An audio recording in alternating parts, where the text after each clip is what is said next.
everyone and welcome to another episode of The Jamie Hughes Show. My name as always is Jamie Hughes and today I'm going to be giving you my review of Joker. Now as always with my videos, this review may include spoilers, so you have now been warned. So Joker is such a complex and divisive movie. Personally, I really enjoyed it, but it is such a hard film to break down and really process, because this isn't like a happy story. This isn't a story of a person that you can get behind. This is essentially a villain story. He is doing all of this horrible, terrible, like just really nasty stuff.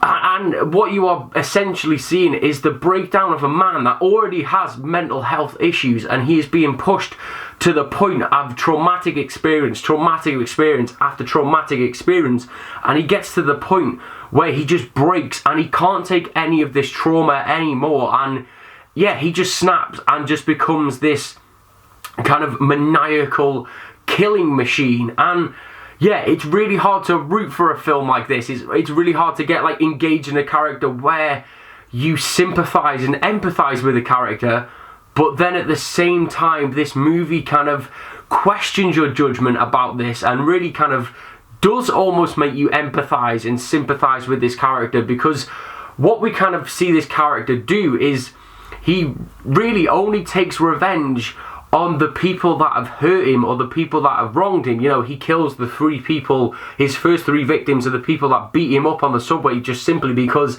he was sat there and he was laughing because he has this condition where he can't control his emotions.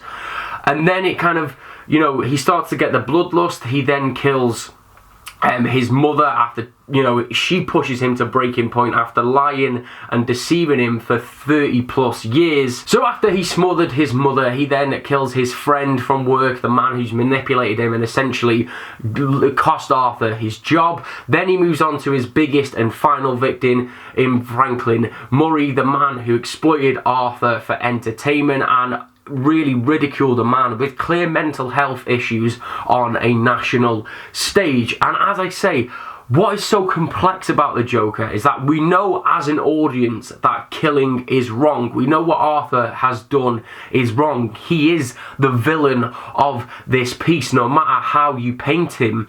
But then at the same time, it's a bitter pill to swallow as an audience member, because then you really start to delve into this film and think, well, he's only killed people that have wronged him. He's only killed people that have hurt him. We see that he clearly is selecting these people for a reason. None of these killings are random. He has some sort of a moral compass or a conscience. He doesn't kill his friend from work, the dwarf. He lets him go and he says, you are the only person that was ever nice to me. So, you know, these killings aren't random, and that is where it kind of becomes a little bit odd. And as I say, you kind of empathize with him, even though that you know that you shouldn't. And I just think it's such a complex film, and it's really just a film that is we're gonna have conversations about for years to come, I think. Anyway, on to the positives, and obviously the biggest plus, the biggest reason why this film is a success is because of the absolutely phenomenal performance of Joaquin Phoenix as Arthur Fleck, or Joker as he is later on called in the film. I loved his performance. I loved everything about it. He gave it his all, and you could really feel that resonating throughout every scene he was in. He made you feel so many different emotions and different feelings towards this character.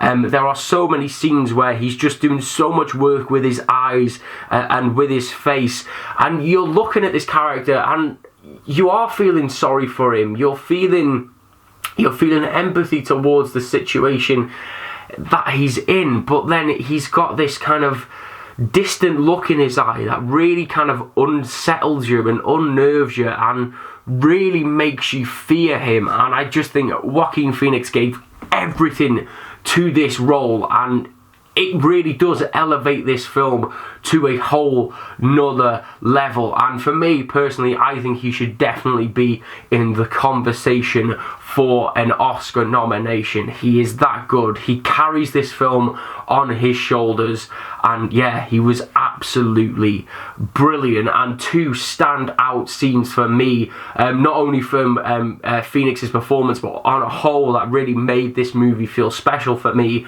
is the scene where Arthur finds out in Arkham Asylum that his mother, you know, has basically lied to him about Thomas Wayne being his father. And it's kind of the point where Arthur really breaks.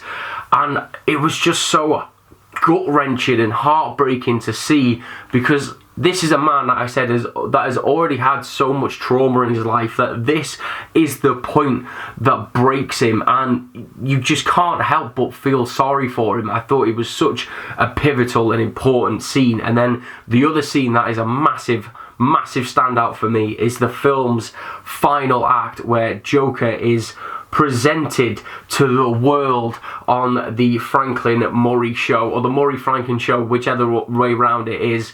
But I was just on the edge of my seat. I was in awe of what was going on. He just came into the role. It had kind of been a slow burn at that point. You know, as I say, we'd seen these little fragmentations of his character, but then he just becomes Joker. He becomes the Joker in that scene, and it was just so wonderful and captivating to see. And obviously he's performing alongside Robert De Niro, who's one of the greatest actors ever, and just watching those two bounce off each other, my jaw was on the floor, my heart was pounding, because I didn't know what was going to happen next. And I think that the film's final act was just so well executed. I loved it. But on the flip side of that, is I do have a couple of issues with the film's final act as well, is that what I liked about this story was that it was very well contained in Arthur's life. And my issue for me with this film comes where they try to, like, it felt like they just tried to insert the connection to Batman. I think this film would have thrived on its own if there had been no mention of the Waynes at all. I did like that there was kind of this little nod to, you know, the Wayne family, and we saw these little snippets. We were drip-fed snippets of Thomas Wayne, and I think that was enough for me. That would have been enough, you know, is that, you know, we know that Wayne and Bruce Wayne is alive, we know that he's there, whatever, that would have been done. But I think the fact that they shoehorned the kind of origin of Batman by having his parents being killed at the end of this movie, it just kind of felt a little bit cheap to me. It felt like they just kind of threw that in for the sake of it. I think having all of the riots going on around this, and having that, what I believe will be an iconic shot of Joker stood on the cop car, would have been enough to end this movie. And if I'm being honest, I would have ended the movie on that shot of Joker stood on the car. I wouldn't have had the additional scene with him in Arkham at the end either. I think, you know, that shot was powerful enough to end the movie on. So that is my review of Joker. This film is so complex and divisive. I think I'm going to be